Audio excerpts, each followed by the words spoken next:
Hello friends, इस video में आपको कराने वाली हूँ होम साइंस का पेपर सोल्यूशन जो कि क्लास 10 के लिए बहुत ज़्यादा इंपॉर्टेंट है। ये त्रैमासिक परीक्षा आप देख सकते हैं, फर्स्ट टर्म एग्जामिनेशन लेटेस्ट है। ये कोड ए है।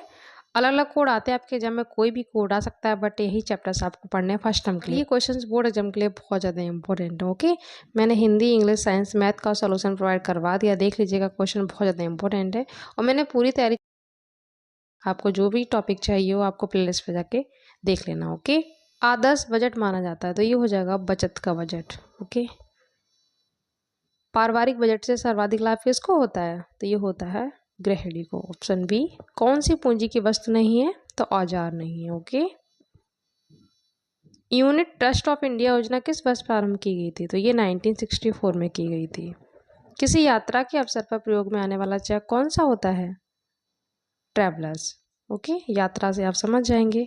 घर की सफाई में सर्वाधिक महत्व है दैनिक सफाई का, जो कि रेगुलर होती है। ओके, ये क्वेश्चन लास्ट ईयर भी खूब पूछा गया था। घर की सफाई का आधुनिक उपकरण क्या है तो वैक्यूम क्लीनर। मच्छर द्वारा क्या फैलता है? मलेरिया। ओके, ये question last year board exam में आया हुआ था। पीतल के फूलदान की सफाई किसके द्वारा की जाती है तो ब्रशों। ये क्वेश्चन कितना सिंपल है। एक कला की पुस्तक का मूल्य अगर 12 रुपये है तो 6 पुस्तकों का मूल्य कितना होगा तो 12 6 क्या होता है 72। इजिली आप कर लेंगे। एक दर्जन केले का मूल्य अगर 48 रुपये है तो एक केले का क्या होगा?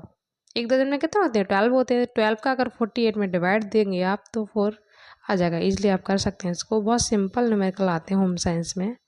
1 किलोग्राम में कितने ग्राम होते हैं? 1000 होते हैं। एक दर्जन पेंसिल 36 रुपए की हैं तो एक पेंसिल का दाम क्या होगा? एक दर्जन में 12 होते हैं तो 12 का अगर 36 में आप डिवाइड देंगे तो 3 रुपीज़ आ जाएगा। ये क्वेश्चन बहुत कॉमन है, खूब पूछा था होम साइंस में, तो इजिली आप कर लेंगे। होगा तो H2O होता है। जल क्या है ये भी खूब पूछा था। जल यौगिक है। ओके, और वायु अगर पूछा जाए तो वायु मिश्रण होता है। कुएं के जल को शुद्ध करने के लिए उसमें क्या डालते हैं तो पोटेशियम परमैंगनेट यानी KMnO4, जिसे लाल दवा भी कहा जाता है। ऑप्शन सी हो जाएगा। अशुद्ध जल से रोग हो जाता है हैजा। पर्यावरण दिवस कब मनाते हैं? बहुत सिंपल है, 5 जून को मनाते हैं। ऑक्सीजन का संतुलन बनाए रखते हैं पेड़ पौधे।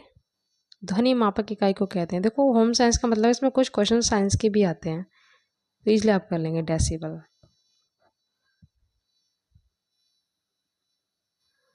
अब ये वेरी शॉर्ट क्वेश्चन देख लेते हैं। पारिवारिक बजट की आपको परिभाषा देनी है, आय की परिभाषा लिखनी है, गणित का मतलब पूछा गया है, मूलधन का क्या अर्थ है, जल प्राप्ति के कौन कौन से साधन हैं तो बहुत सारे हैं, वर्षा, कुएं, नदियाँ। ठीक है, शुद्ध जल की क्या पहचान होती है? अभी पहले आपको क्वेश्चन दिखा देते हैं, उसके बाद इसका करेंगे सॉल्व। उसके बाद शॉर्ट में हैजा रोग के लक्षण पूछे गए हैं। संक्रामक रोग किसे कहते हैं? रोगों के नाम पूछे गए हैं। और इधर से मैं आपको ये वाला करवा दूंगी, पर्यावरण प्रदूषण क्या होता है, ये कितने प्रकार का होता है। बहुत सारे टाइप्स होते हैं, जल हो गया, वायु प्रदूषण हो गया, ध्वनि हो गया, तो उसमें से किसी एक प्रदूषण का आपको लिखना है तो मैं आपको जल का पूरा करवा दूंगी। ठीक है, पर्यावरण प्रभावित होने से मानव पर क्या प्रभाव पड़ता है? इधर से ये वाला क्वेश्चन और इधर से मैं आपको ये वाला करवा दूंगी।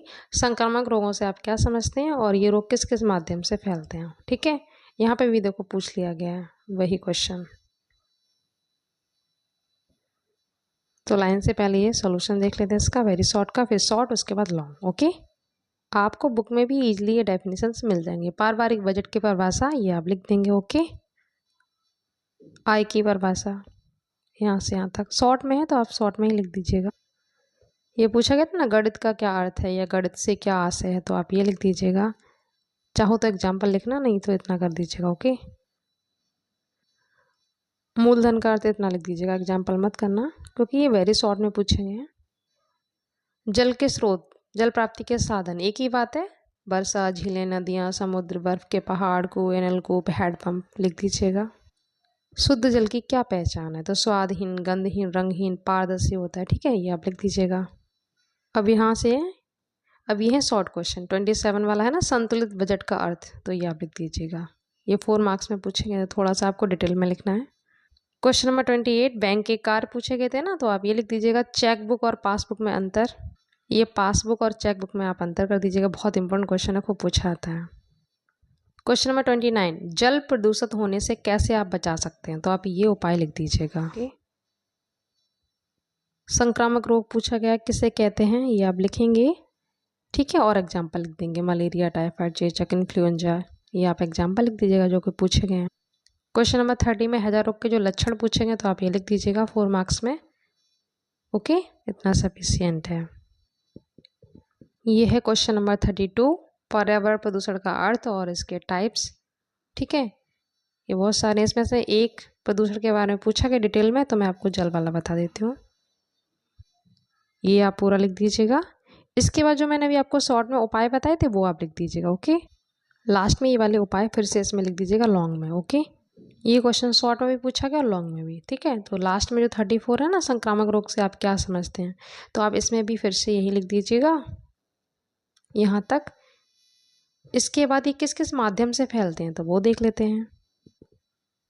तो वायु द्वारा लिख देंगे, ठीक है, जल द्वारा, स्क्रीनशॉट ले लीजिएगा इसका, भोजन द्वारा, व्यक्तिगत संपर्क द्वारा। ओके, ऐसे लिख लीजिएगा। तो ये मैंने आपको कंप्लीट सॉल्यूशन करवा दिया है। इधर से ये वाले भी करवा दिए, देखो ये भी आपको करवा दें। ठीक है, तो कर लीजिएगा। इसके बाद आपको ड्राइंग का भी मिल जाएगा। तो मिलते हैं नेक्स्ट वीडियो में। Thank you so much.